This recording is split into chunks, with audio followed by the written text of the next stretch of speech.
Beloved brother, sister, and friends, greetings to all of you in the sweet name of our Lord Jesus Christ. How are you all? Hope you are all very well with the blessing of our Lord Jesus Christ. பிரியமானவர்களே, இயேசு கிறிஸ்துவின் நாமத்தில் நான் உங்களை வாழ்த்துகிறேன். எப்படி இருக்கீங்க? சௌக்கியமா இருக்கீங்களா? இந்த மாதம் முழுவதுமாக தேவன் நம்மோடு இருந்து நம்மை வழிநடத்தி வந்ததற்காக அவருக்கு நாம் நன்றி செலுத்துவோம். இந்த மாதத்திலும் பிள்ளைகளின் திருமணம் நடந்ததற்காக, படித்தவர்களுக்கு வேலை கிடைத்ததற்காக, நோய்களிலிருந்து குணமானதற்காக, நம்மோடு எல்லா நேரத்திலும் பயணம் செய்து நம்மை பாதுகாப்பாக வழிநடத்தி வந்ததற்காக, கடன் தொல்லைகள் தீர்ந்ததற்காக, பிரியமானவர்களே, கர்த்தர் ஈசாக்கு கொடுத்த வாக்குதன்படியே நமக்கும் செய்து வருகிறார் என்பதற்கு சந்தேகமில்லை. Let me read the word of God written in the book of Genesis chapter 26 verse 3. ஆதியாகமம் 26ஆம் அதிகாரம் 3வது வசனம். நான் உன்னோடு கூட இருந்து உன்னை ஆசீர்வதிப்பேன். I will be with you and bless you.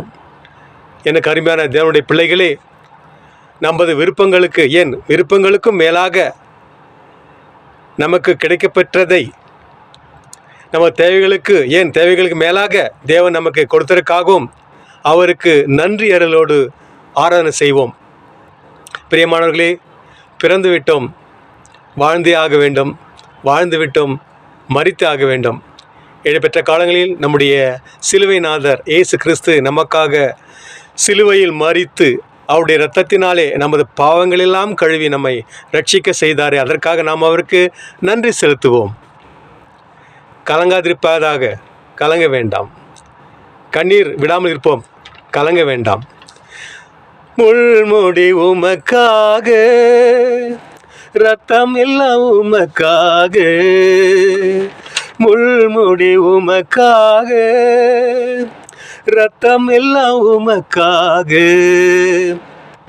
பாவங்களை அறிக்கையிடு, உன் பாவங்களை அறிக்கையிடு, பரிசுத்தமாகிவிடு, நீ பரிசுத்தமாகிவிடு.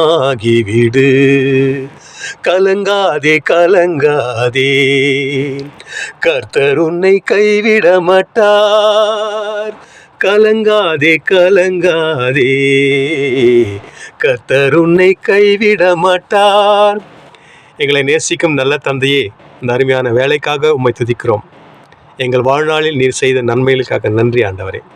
இப்போதும் கூட ஆண்டவரே, உடல் பலவீனம் இல்லாமல் பல பிரச்சனைகளோடு ஆஸ்பத்திரியில் அனுமதிக்கப்பட்டு சிகிச்சை பெற்று வரும் முதியவர்கள், வாலிப பிள்ளைகள், சிறு குழந்தைகள், அவர்களுக்காக நாங்கள் விண்ணப்பிக்கிறோம். அது மட்டுமல்லாமல் பண வசதி இல்லாமல் ஆஸ்பத்திரிக்கு போகாமல் வீட்டிலேயே சிகிச்சை எடுத்துக்கொண்டு படுத்துக்கொண்டு இருக்கிற வியாதிகளுக்காகவும் நாங்கள் ஜெபிக்கிறோம். எல்லார் மேலும் இரக்கமாயின்னு தொட்டு அவர்கள் நோய்களை குணப்படுத்தும். Touch them, Lord, and heal them, Lord, right now, without waiting. We ask all these things in the precious name of our Savior, Redeemer, Jesus Christ. Amen. Amen. Thank you, friends. See you in the next week. Till then, it's all from Bangalore. Bye-bye. May God bless you.